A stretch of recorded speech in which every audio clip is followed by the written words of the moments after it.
I heard back from Nancy quite quickly. She says, "What the F are you talking about? The people with fear are being tracked down by drug people to be killed or slave trackers to be either put back into service and killed." And this was kind of the image that I had gotten earlier, and also when I had read Cast's site, that there was a danger regarding the people who might be hunting down the victims of human trafficking, and that is why Cast set itself up the way it did with its security procedures. They know nothing about Scientology, and Scientology knows nothing about them. And of course that's completely untrue. Scientology knows a great deal about them. Scientology attended events where they, as a sociological group, were discussed by Cast personnel at a Scientology event or events. So Scientology knows a lot about them generally and could know virtually anything specific if someone in Scientology wanted to know that information. I am not making any claim that there is any connection whatsoever between the victims of Scientology and the victims of the slave traders in the Los Angeles area, or the pimps or the gangs that run prostitutes. I am not in any relationship to this, and to make me somehow responsible for something that might happen in that community as a result of my exposure of Cast's relationship to Scientology, that's very irresponsible. Nancy continues, "So what potential victims? I don't know.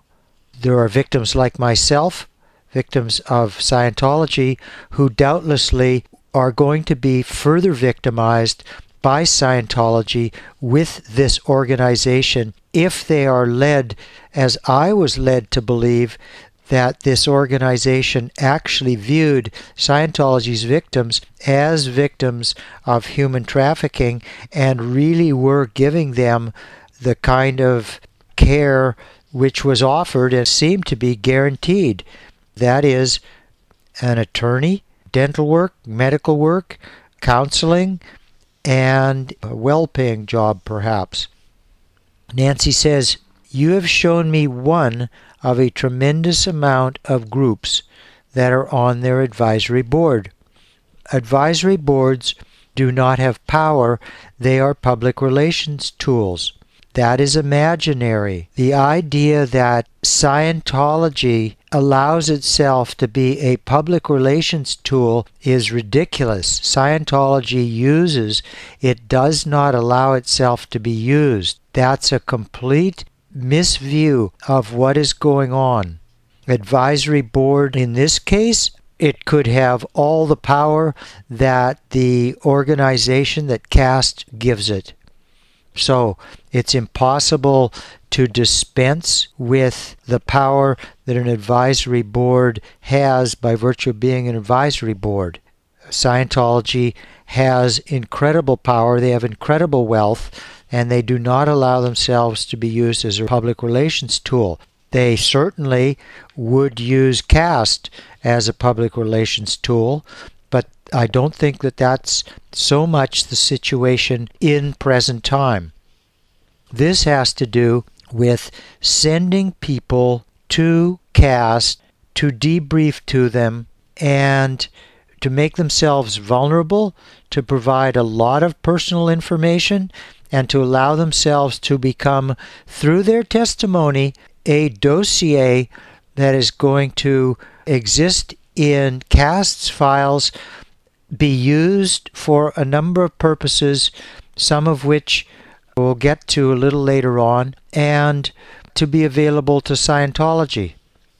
She says, "I have not read the Freedom article, so maybe the head says or even mentions Scientology. That I would like to know. Doubtlessly you can find that out by questioning the head. I think that she should come forward and that would be responsible."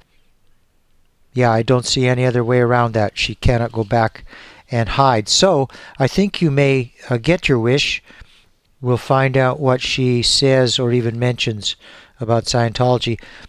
Nancy continues, CAST is a national network that has saved thousands of people's lives who had nothing to do with Scientology, neither the victims nor the perpetrators.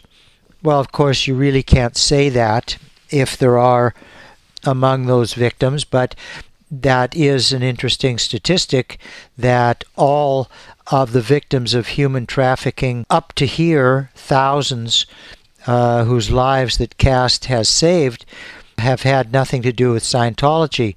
So there have been no Scientology victims of its supposed human trafficking which have come forward up to this time. But Nancy obviously knows a great deal about the CAST network and knows that they've had nothing to do with Scientology, and that's a significant level of knowledge about CAST. I have no way of verifying that. I actually do doubt that CAST has saved thousands of lives, and that none of those people with whom CAST has come in contact have had anything to do with Scientology. I doubt that as well. Neither the victims nor the perpetrators. That may or may not be, but it's really irrelevant. The legitimate victims of human trafficking that is unrelated to Scientology are not related to this situation between me as a victim of Scientology and a client of CAST, a client of its agent, Nancy Maney. That's the situation, and that has nothing to do with victims of human trafficking as the population presently understands human trafficking and as human trafficking is represented on, for example, government websites. So again, Nancy is presenting to me a picture of thousands of people, those people who are in fear and are being tracked down by drug people to be killed, or slave trackers to either be put back into service and killed.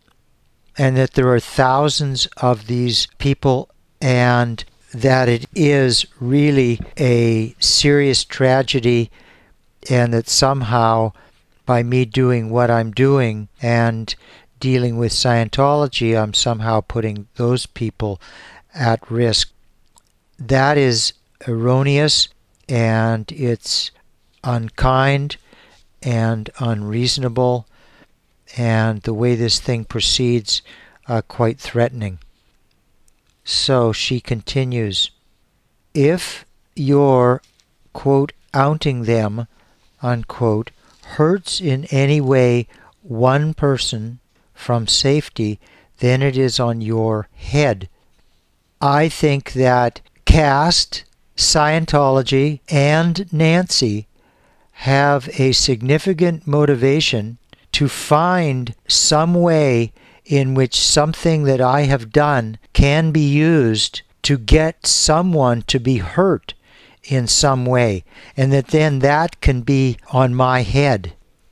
This is wrong. This is a bizarre statement, and very threatening that someone is heaping that on me when there's nothing to dump on my head, and there couldn't conceivably be.